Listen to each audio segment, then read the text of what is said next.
Tim Moore here with TLC Pressure Washer. We're out in Murfreesboro, Tennessee, and these folks called us this year. They said last year they had somebody out, and this is the way it ended up.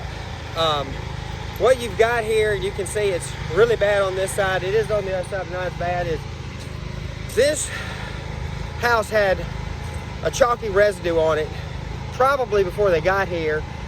I don't think they oxidized it, but I think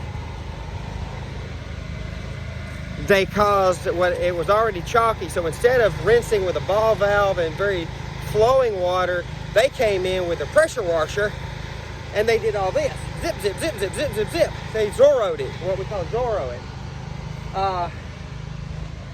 This is concerning because this is a very thin line.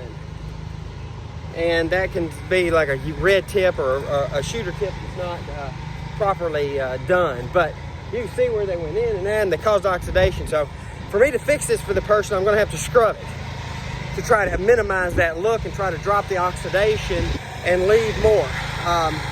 They also came in here and did part of the driveway, and even when they went over that joint.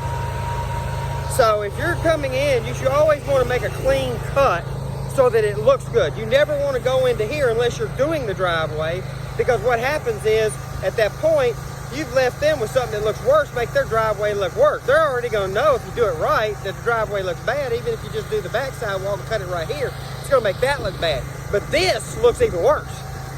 So they left the customer with a bad taste in their mouth on pressure washers and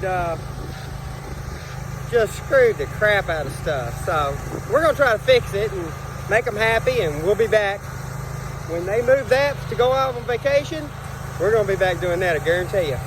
We'll return. Tim Moore, TLC. So the first thing I'm going to do is I'm going to come in and with some pressure and try to remove a lot of the oxidation. Then I'm going to come in with that stuff that's in the blue bucket, which is a gutter cleaner, and it also helps remove oxidation. And I'm going to scrub it, and then I'm going to let it sit a few minutes, and I'm going to rinse it again a little bit closer than I normally would, because I actually want to manually force that oxidation off of the vinyl.